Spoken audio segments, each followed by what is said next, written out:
Hello students, welcome to my channel. आज हम लोग क्लास 11th माइक्रो इकोनॉमिक्स का एक नया टॉपिक पढ़ने जा रहे हैं जो एग्जाम के पॉइंट ऑफ व्यू से बहुत ही ज़्यादा इम्पॉर्टेंट है। तो इस टॉपिक का नाम है पीपीसी यानी प्रोडक्शन पॉसिबिलिटी कर्व। इसको पीपीएफ यानी प्रोडक्शन पॉसिबिलिटी फ्रंटियर या पीपीबी प्रोडक्शन पॉसिबिलिटी बाउंड्री या ट्रांसफॉर्मेशन कर्व के नाम से भी जाना जाता है। तो आइए सबसे पहले देखते हैं कि पीपीसी होता क्या है। PPC is a graphical representation showing all the possible options of output for two goods that can be produced using all factors of production where the given resources are fully and efficiently utilized per unit time। तो PPC basically एक curve है जिसके through हम लोग to commodities के production की different possibilities को show करते हैं और इन कॉम्बिनेशंस में से प्रोड्यूसर को जो भी कॉम्बिनेशन ज़्यादा से ज़्यादा प्रॉफिट या प्रोडक्शन देगा, प्रोड्यूसर उसी कॉम्बिनेशन को सेलेक्ट करता है। इसी वजह से इसे कहा जाता है पीपीसी प्रोडक्शन पॉसिबिलिटी कर्व, यानी एक ऐसा कर्व जो टू कमोडिटीज़ के प्रोडक्शन की डिफरेंट कॉम्बिनेशंस को ग्राफ पे शो करता है, वो भी लिमिटेड रिसोर्सेज में। तो ये तो था मीनिंग ऑफ पीपीसी। अब पीपीसी के कुछ असम्पशंस को देख लेते हैं, फिर उसके बाद इसको शेड्यूल एंड ग्राफ की हेल्प से भी समझने की कोशिश करेंगे। तो जो फर्स्ट असम्पशन है पीपीसी का वो है only two specific goods namely X and Y are widely produced in an economy in different proportions. इसका मतलब है कि हम यहाँ पे ये अज्यूम करके चलते हैं कि इकोनॉमी में सिर्फ और सिर्फ दो कमोडिटीज़ का ही प्रोडक्शन हो रहा है, एक एक्स और दूसरी वाई। इससे ज़्यादा कमोडिटी का प्रोडक्शन इकोनॉमी नहीं करेगा। देखिए, ऐसा रियल लाइफ में पॉसिबल नहीं होता है, लेकिन पीपीसी ज़्यादा कॉम्प्लेक्स ना हो जाए इसी वजह से हम लोग इसको पढ़ते हुए ये अज्यूम करके चलते हैं कि इकोनॉमी में सिर्फ और सिर्फ दो कमोडिटीज़ का ही प्रोडक्शन हो रहा है। फिर assumption number 2, the same combination of resources can be used for producing either one or both of the goods and can be freely shifted between them। It means हमारे पास जो भी फैक्टर्स ऑफ प्रोडक्शन या resources available है उसकी help से हम दोनों goods का प्रोडक्शन कर सकते हैं। जैसे हमारे पास रिसोर्स में मान लेते हैं लेबर, तो अब सेम लेबर गुड एक्स का भी प्रोडक्शन करेगा और वही लेबर गुड वाई का भी प्रोडक्शन कर सकता है। तो सेम लेबर या सेम फैक्टर्स ऑफ प्रोडक्शन दोनों ही गुड के प्रोडक्शन में काम आएगा। फिर assumption number 3, the supply of resources is fixed but can be reallocated to produce both the goods. Economy में रिसोर्स लिमिटेड होते हैं, ये हम लोग शुरू से पढ़ते आ रहे हैं, यानी हम जो चाहे जितना चाहे उतना प्रोडक्शन नहीं कर सकते। हमको यही जो अवेलेबल रिसोर्सेज है उसी को दोनों गुड्स में रीएलोकेट करना होगा। फिर assumption number 4, technology in the economy is constant and optimally used. यहाँ पे हम ये अज्यूम करके चलते हैं कि हम जिस भी टेक्नोलॉजी का यूज़ कर रहे हैं प्रोडक्शन के प्रोसेस में उसमें कोई भी चेंज नहीं होगा, क्योंकि टेक्नोलॉजी के चेंज होने से प्रोडक्शन में अपने आप चेंज हो जाता है। और अगर प्रोडक्शन में चेंज होगा तो ये सिस्टम वर्क नहीं करेगा, और इस सिस्टम को सही ढंग से वर्क करवाने के लिए यहाँ पे ये अज्यूम कर लिया जाता है कि टेक्नोलॉजी रिमेन्स कॉन्स्टेंट, यानी टेक्नोलॉजी में कोई भी चेंज नहीं होगा और इसके साथ ही साथ टेक्नोलॉजी का बेस्ट पॉसिबल वे में यूज़ किया जा रहा है, ये भी हम अज्यूम करते हैं। फिर assumption number 5, resources are fully utilised and resources are not equally efficient in production of all goods. It means जिस तरह से हम रिसोर्सेज का यूज़ कर रहे हैं उससे अच्छा कोई दूसरा वे नहीं है उसे यूज़ करने का। तो हम रिसोर्सेज का बेस्ट पॉसिबल यूज़ कर रहे हैं और जो रिसोर्सेज का हम यूज़ कर रहे हैं वो हर गुड के प्रोडक्शन में इक्वली एफिशिएंट नहीं है। अब इसका मतलब क्या होता है, सबसे पहले हम लोग इसको समझ लेते हैं। तो मान लीजिए एक हलवाई है, वो गुलाब जामुन एंड रसगुल्ले दोनों बना रहा है, लेकिन इसका ये मतलब नहीं है कि वो दोनों चीज़ें अच्छे बनाएगा। हो सकता है वो इन दोनों में से रसगुल्ले ज़्यादा अच्छे बनाता हो। तो इसका मतलब क्या निकलता है, इसका मतलब ये निकलता है कि जो हलवाई है वो रसगुल्ले बनाने में ज़्यादा एफिशिएंट है लेकिन गुलाब जामुन बनाने में उतना एफिशिएंट नहीं है। लेकिन यहाँ पे ये बात ध्यान देने लायक है कि वही हलवाई सेम हलवाई बना दोनों ले रहा है, एक में ज़्यादा अच्छा है और एक में कम अच्छा है। तो इस अजम्पशन का यही मतलब था। तो ये तो था अजम्पशन ऑफ पीपीसी। अब चलिए इसे शेड्यूल एंड ग्राफ की हेल्प से समझते हैं। यहाँ हमारे पास एक शेड्यूल गिवन है जिसे देखकर ये पता चल रहा है कि इकोनॉमी अपने गिवन रिसोर्सेज की हेल्प से दो गुड्स का प्रोडक्शन कर रही है, क्लॉथ्स एंड शूज़, और इन दोनों के प्रोडक्शन के डिफरेंट कॉम्बिनेशंस को भी यहाँ पे शो किया गया है। तो जो पहला कॉम्बिनेशन है, कॉम्बिनेशन ए, यहाँ पर प्रोड्यूसर अपने सारे रिसोर्सेज को शूज़ बनाने में एलोकेट कर दे रहा है। जब सारे रिसोर्स शूज़ बनाने में एलोकेट हो जाएंगे तो इस टाइम पर क्लॉथ का प्रोडक्शन 0 होगा, क्योंकि क्लॉथ के प्रोडक्शन के लिए हमारे पास रिसोर्स बचा ही नहीं है। फिर कॉम्बिनेशन बी में प्रोड्यूसर ने सोचा कि नहीं, उसको क्लॉथ का भी प्रोडक्शन करना है, तो अब क्लॉथ की 1 यूनिट का प्रोडक्शन होगा और शूज़ की 28 यूनिट का प्रोडक्शन होगा, क्योंकि अब कुछ रिसोर्सेज क्लॉथ बनाने में भी एलोकेट हो गए हैं। तो 30 से 28 हो जाएगा शूज़ का प्रोडक्शन। फिर कॉम्बिनेशन सी में प्रोड्यूसर ने क्लॉथ की प्रोडक्शन को बढ़ाकर 1 से 2 किया, तो अब शूज़ का प्रोडक्शन कम होकर सिर्फ 24 यूनिट ही होगा। इस तरह धीरे धीरे करके क्लॉथ की प्रोडक्शन इंक्रीज़ होती जाएगी और शूज़ की प्रोडक्शन डिक्रीज़ होती जाएगी। ऐसा इस वजह से हो रहा है क्योंकि रिसोर्स हमारे पास लिमिटेड है। तो अगर हमें क्लॉथ का प्रोडक्शन को बढ़ाना है तो उसके लिए हमको शूज़ के प्रोडक्शन को कम करना होगा। यही रीज़न है कि इस शेड्यूल में क्लॉथ का प्रोडक्शन तो धीरे धीरे बढ़ रहा है, लेकिन शूज़ का प्रोडक्शन उसके साथ ही कम होता जा रहा है। फिर एक ऐसा पॉइंट या कॉम्बिनेशन आएगा जहां पर प्रोड्यूसर अपने सारे रिसोर्सेज को क्लॉथ के प्रोडक्शन में ही एलोकेट कर देगा और उस टाइम शूज़ का प्रोडक्शन 0 हो जाएगा। यानी स्टार्टिंग में हमने देखा कि सारे रिसोर्स शूज़ बनाने में एलोकेट हो गए थे, उस टाइम क्लॉथ्स का प्रोडक्शन कितना था, 0 था। लेकिन लास्ट में सारे रिसोर्स क्लॉथ्स बनाने में एलोकेट हो जाएंगे और शूज़ का प्रोडक्शन उस टाइम 0 होगा। तो ये जो जितने भी कॉम्बिनेशंस हैं ना शेड्यूल में, इनको जब हम ग्राफ के थ्रू रिप्रेजेंट करते हैं तो एक कर्व बनकर तैयार होता है। इसी कर्व को बोलते हैं पीपीसी, जो 2 कमोडिटीज़ के प्रोडक्शन की डिफरेंट कॉम्बिनेशंस को शो करता है। तो यहाँ पे अगर हम ग्राफ भी देखें तो ग्राफ में भी सेम वही चीज़ को इंडिकेट किया गया है जो अभी हमने शेड्यूल में देखा कि जो पहला कॉम्बिनेशन था वहाँ पे शूज़ का प्रोडक्शन तो 30 हो रहा है, लेकिन क्लॉथ का प्रोडक्शन 0 हो रहा है। फिर कॉम्बिनेशन बी में क्लॉथ का प्रोडक्शन 1 हुआ, उस टाइम शूज़ का प्रोडक्शन कितना हो गया, तो 28 हो गया। फिर कॉम्बिनेशन सी में क्लॉथ का प्रोडक्शन बढ़ के 2 हुआ, उस टाइम शूज़ का प्रोडक्शन कम होकर 24 यूनिट हो गया और इसी तरह ये चलता रहा। फिर एक ऐसा पॉइंट आया जहाँ पे क्लॉथ का प्रोडक्शन तो 5 हो गया, लेकिन उस टाइम शूज़ का प्रोडक्शन 0 यूनिट हो गया। तो ये तो हमने ग्राफ एंड शेड्यूल की हेल्प से समझ लिया है पीपीसी को। अब हम लोग पीपीसी से रिलेटेड कुछ इंपॉर्टेंट टर्म्स को भी पढ़ेंगे। तो जो सबसे पहला टर्म है वो है MRT, यानी marginal rate of transformation. Sorry, ये गलती से ट्रांसपोर्टेशन हो गया है, ये ट्रांसपोर्टेशन नहीं होगा बल्कि ट्रांसफॉर्मेशन होगा। तो आइए देखते हैं कि MRT होता क्या है। तो हमने ऊपर जो शेड्यूल पढ़ा, उस शेड्यूल को देखकर हम बता सकते हैं कि शूज़ का प्रोडक्शन लगातार कम होता जा रहा है और क्लॉथ का प्रोडक्शन लगातार बढ़ता जा रहा है। तो ये जो हम शूज़ की यूनिट का सेक्रीफाइस कर रहे हैं ना क्लॉथ की प्रोडक्शन को बढ़ाने के लिए, इसे ही कहते हैं MRT, यानी मार्जिनल रेट ऑफ ट्रांसफॉर्मेशन। तो MRT बताता है कि एक गुड की कितनी यूनिट का सेक्रीफाइस किया जाए दूसरे गुड की प्रोडक्शन को इंक्रीज करने के लिए। तो इस शेड्यूल में भी हमने क्लॉथ की 1 यूनिट को बढ़ाने के लिए शूज़ की पहले तो 2 यूनिट का सेक्रीफाइस किया, फिर क्लॉथ की 1 और यूनिट को बढ़ाने के लिए हमने शूज़ की 4 यूनिट का सेक्रीफाइस किया, फिर 1 यूनिट को बढ़ाने के लिए शूज़ की 6 यूनिट का सेक्रीफाइस किया, फिर 1 यूनिट को बढ़ाने के लिए हमने 8 यूनिट का सेक्रीफाइस किया और लास्ट में हमने 1 यूनिट को इंक्रीज़ करने के लिए शूज़ की 10 यूनिट का सेक्रीफाइस किया।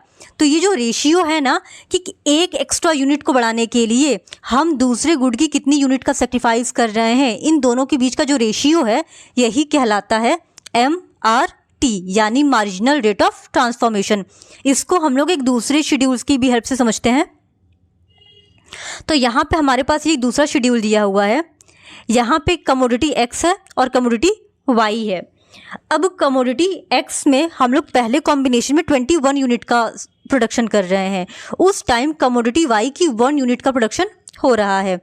फिर दूसरे कॉम्बिनेशन में यानी कॉम्बिनेशन बी में हम लोग कमोडिटी X की 19 यूनिट का प्रोडक्शन कर रहे हैं और उस टाइम कमोडिटी Y की 2 यूनिट का प्रोडक्शन कर रहे हैं। यानी जो कमोडिटी Y है उसकी एक एक्स्ट्रा यूनिट को इंक्रीज करने के लिए हमने कमोडिटी X की 2 यूनिट का सेक्रीफाइस किया। तो ये जो रेशियो निकल के आया है ना हमारे पास 2:1, यही है MRT। अब MRT से रिलेटेड एक दूसरा कॉन्सेप्ट भी है हमारे पास, जिसको हम लोग कहते हैं MOC, मार्जिनल अपॉर्चुनिटी कॉस्ट। तो MOC भी सेम है MRT की तरह, बस MRT और MOC में डिफरेंस इतना है कि MRT में हम लोग रेशियो में शो करते हैं, जबकि MOC में हम लोग एग्जैक्ट नंबर में बताते हैं।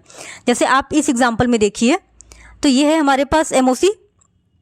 अगर हम यहाँ पे 2:1 लिखें तो वो हो जाएगा MRT, लेकिन हम अगर एग्जैक्टली 2 लिखें तो ये होता है MOC, क्योंकि हमने 2 यूनिट का सेक्रीफाइस किया 1 एक्स्ट्रा यूनिट को गेन करने के लिए। और इसको अगर हम लोग इस तरह से लिखें तो हमारा 2 ही आंसर आएगा। तो ये है MOC और ये है MRT। तो बस इंडिकेट करने का या शो करने का तरीका अलग अलग होता है, दोनों सेम चीज़ है। अब नेक्स्ट है अटेनेबल कॉम्बिनेशन ऑफ PPC। तो अटेनेबल कॉम्बिनेशन क्या होता है, इसको देख लेते हैं। All attainable combination refers to points on और below the PPC as these combinations can be produced with the given resources and technology। तो कोई भी कॉम्बिनेशन जो PPC के अंदर या PPC के ऊपर किसी पॉइंट पर प्लॉट होता है उसे कहते हैं अटेनेबल कॉम्बिनेशन। ये ऐसे कॉम्बिनेशन होते हैं जिनको गिवन रिसोर्सेज एंड टेक्नोलॉजी की हेल्प से प्रोड्यूस किया जा सकता है। जैसे एक ग्राफ देखते हैं यहाँ पे, तो इस ग्राफ में ये हमारा PPC है और PPC के ऊपर हमारे 4 कॉम्बिनेशन है, combination A, combination B, combination C और कॉम्बिनेशन D। और PPC के अंदर हमारे 2 कॉम्बिनेशन है, P एंड R। तो ये जो टोटल 6 कॉम्बिनेशन है ना, ये या तो PPC के ऊपर है या तो PPC के अंदर है। तो इन कॉम्बिनेशंस को ही कहा जाएगा अटेनेबल कॉम्बिनेशंस, क्योंकि ये कॉम्बिनेशंस ऐसे कॉम्बिनेशन हैं जिनको कि गिवन रिसोर्स और टेक्नोलॉजी की हेल्प से हम प्रोड्यूस कर सकते हैं। यहाँ पे हमारे रिसोर्स अवेलेबल हैं तो हम इनमें से कोई भी कॉम्बिनेशन क्या कर सकते हैं, प्रोड्यूस कर सकते हैं। अब ये फर्दर 2 टाइप के होते हैं। एक होता है फुल यूटिलाइजेशन ऑफ रिसोर्सेज। तो ये जो PPC के ऊपर के जितने भी कॉम्बिनेशन हैं ये इंडिकेट करते हैं कि रिसोर्सेज का फुल यूटिलाइजेशन हो रहा है, यानी रिसोर्स बहुत अच्छे तरीके से यूज़ हो रहे हैं। तो PPC के ऊपर के सारे combinations full utilisations of resource को इंडिकेट करते हैं, जबकि PPC के अंदर के जो कॉम्बिनेशंस होते हैं वो अंडर यूटिलाइजेशंस ऑफ रिसोर्स को इंडिकेट करते हैं। मतलब ये बताते हैं कि हम रिसोर्सेज का सही तरीके से यूज़ नहीं कर रहे हैं, हम पूरा रिसोर्स यूज़ कर ही नहीं रहे हैं। ठीक है, तो ये तो था हमारा अटेनेबल कॉम्बिनेशन ऑफ PPC। अब नेक्स्ट कॉम्बिनेशन है हमारा अनअटेनेबल कॉम्बिनेशन ऑफ PPC। तो if a point is above the PPC it is unattainable with the current resources and technology. मतलब जिसको अटेन ना किया जा सके ऐसा कॉम्बिनेशन। तो जो भी कॉम्बिनेशन PPC के बाहर लाई करता है वो सारे अनअटेनेबल कॉम्बिनेशंस होते हैं, क्योंकि हमारे सारे रिसोर्स ख़त्म हो गए हैं तो हम इन कॉम्बिनेशंस को कभी अटेन कर ही नहीं पाएंगे। जैसे यहाँ पे जो ग्राफ था इसमें कॉम्बिनेशन M और कॉम्बिनेशन N ये हम कभी अटेन कर ही नहीं सकते, इन कॉम्बिनेशंस को कभी हम प्रोड्यूस कर ही नहीं सकते, क्योंकि हमारे पास जो भी रिसोर्स था वो तो यहीं पे ख़त्म हो गया है। तो जब हमारा रिसोर्स यहीं पे ख़त्म हो गया है तो हम PPC के बाहर जाके कभी भी प्रोड्यूस कर ही नहीं सकते। तो PPC के बाहर के जितने भी कॉम्बिनेशंस होते हैं वो अनअटेनेबल होते हैं, जबकि PPC पर या PPC के अंदर के सारे कॉम्बिनेशंस अटेनेबल कॉम्बिनेशंस कहे जाते हैं। अब हम पढ़ेंगे प्रॉपर्टीज़ ऑफ PPC, यानी PPC का क्या प्रॉपर्टी होता है। तो मेनली PPC की 2 प्रॉपर्टीज़ होती हैं। पहला प्रॉपर्टी है it slopes downward from left to right. तो अभी हमने PPC को जब ग्राफ में देखा था तो हमने देखा था कि जो PPC होता है वो left to right downward slope में होता है। तो ऐसा हो क्यों रहा है? तो जो 2 वेरिएबल है हमारे पास, है ना, जो 2 हमारे पास कमोडिटीज़ थी उन दोनों के बीच में जो रिलेशन था वो कैसा था, वो इन्वर्स रिलेशन था। यानी अगर हमको शूज़ के प्रोडक्शन को बढ़ाना था तो उसके लिए हमको क्लॉथ का प्रोडक्शन कम करना पड़ रहा था, या क्लॉथ के प्रोडक्शन को बढ़ाना था तो उसके लिए हमको शूज़ के प्रोडक्शन को कम करना पड़ रहा था। तो दोनों ही कमोडिटीज़ के प्रोडक्शन में इन्वर्स रिलेशन था। और इकोनॉमिक्स में जब भी 2 वेरिएबल्स के बीच में इन्वर्स रिलेशन होता है तो उस केस में जो स्लोप बन के तैयार होता है वो लेफ्ट टू राइट हमेशा डाउनवर्ड स्लोप में होता है। तो PPC के केस में भी ऐसा ही था कि एक कमोडिटी को बढ़ाने के लिए हमको दूसरी कमोडिटीज़ के प्रोडक्शन को क्या करना पड़ रहा है, कम करना पड़ रहा है। तो इस वजह से जो PPC होता है वो डाउनवर्ड स्लोप में होता है। फिर नेक्स्ट प्रॉपर्टी है हमारा the curve is concave to the origin, यानी जो पीपीसी बन के तैयार होता है उसका शेप कैसा होता है, तो वो कॉनकेव टू द ओरिजिन होता है।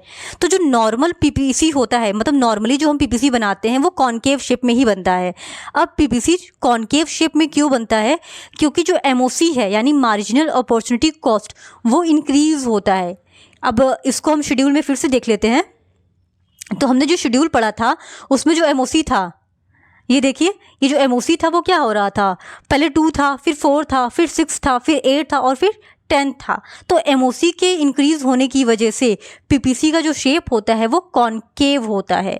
तो अब सवाल ये उठता है कि क्या पीपीसी का अदर शेप भी हो सकता है, या क्या पीपीसी कभी कॉन्वेक्स हो सकता है? तो इसका जवाब है हाँ, पीपीसी कॉन्वेक्स भी हो सकता है और पीपीसी स्ट्रेट लाइन भी हो सकता है। तो अब पीपीसी कॉन्वेक्स कब होगा या पीपीसी स्ट्रेट लाइन में कब बन के तैयार होगा? तो जब एमओसी डिक्रीजिंग हो उस टाइम जो पीपीसी बनेगा वो कॉन्वेक्स टू द ओरिजिन बनेगा। कॉन्वेक्स शेप ऐसा होता है। लेकिन जब पीपीसी कांस्टेंट हो, यानी पीपीसी का जो रेट है वो कांस्टेंट है, तो उस केस में पीपीसी हमेशा स्ट्रेट लाइन में बन के तैयार होगा। इसको हम लोग नेक्स्ट लेक्चर में कवर कर लेंगे, इसके एग्जांपल्स देख लेंगे। अभी फिलहाल हम लोग यही कॉनकेव वाला ही देखेंगे। तो पीपीसी का शेप नॉर्मली कैसा होता है, तो पीपीसी नॉर्मली कॉनकेव शेप में होता है। तो ये तो थे 2 प्रॉपर्टीज ऑफ पीपीसी। तो अब जो नेक्स्ट टर्म है वो है ट्रेड ऑफ पीपीसी। अब ट्रेड ऑफ पीपीसी क्या होता है, तो it denotes changes in the combination of 2 goods reflecting that more of one good can be obtained only after sacrificing some unit of other goods. तो इसका मतलब क्या है, तो इसका सीधा साधा मतलब ये निकलता है कि पीपीसी का एक पॉइंट से दूसरे पॉइंट पर जाना ही ट्रेड ऑफ कहलाता है, जो इस बात को इंडिकेट करता है कि एक गुड को इंक्रीज करने के लिए दूसरे गुड के प्रोडक्शन को डिक्रीज करना होगा। जैसे हमारे एग्जाम्पल में हम लोगों ने क्लॉथ के प्रोडक्शन को तभी बढ़ा पाया जब हमने शूज़ के प्रोडक्शन को कम किया। जैसे फिर से देख लेते हैं शेड्यूल को। तो यहाँ पे जो हमारे पास शेड्यूल था इसमें हम लोग क्लॉथ के प्रोडक्शन को तभी बढ़ा पाए ना जब हमने धीरे धीरे करके शूज़ के प्रोडक्शन को कम किया। तो यही जो एक पॉइंट से दूसरे पॉइंट पे पीपीसी का मूवमेंट हो रहा है, इसी को कहते हैं ट्रेड ऑफ पीपीसी। इसको एक दूसरे ग्राफ की हेल्प से समझते हैं। तो यहाँ पे हमारे पास 2 कमोडिटी है, एक है कमोडिटी वाई और दूसरा है कमोडिटी एक्स। तो जो पहला कॉम्बिनेशन है कॉम्बिनेशन ए, यहाँ पे हमने एक्स कमोडिटी की 100 यूनिट का प्रोडक्शन किया और वाई कमोडिटी की 40 यूनिट का प्रोडक्शन किया। लेकिन अब हमको अगर वाई कमोडिटी की प्रोडक्शन को इंक्रीज करना है तो उसके लिए हमने क्या किया, एक्स कमोडिटी के प्रोडक्शन को डिक्रीज किया, 100 से 75 किया, तभी हम वाई कमोडिटीज़ की प्रोडक्शन को 40 से 60 ले गए। तो ये जो ए से बी की तरफ मूवमेंट हुआ है ना पीपीसी का, यही कहलाता है ट्रेड ऑफ पीपीसी। तो आज की वीडियो में हमने पीपीसी के बारे में बहुत कुछ सीखा। अगर आपको इसका पीडीएफ चाहिए तो उसके लिए आप हमारा टेलीग्राम चैनल भी ज्वाइन कर सकते हैं, जिसका लिंक आपको डिस्क्रिप्शन बॉक्स में मिल जाएगा। और अगर आप और भी इसी तरह वीडियो देखना चाहते हैं तो please do subscribe to my channel and like this video. Thank you very much.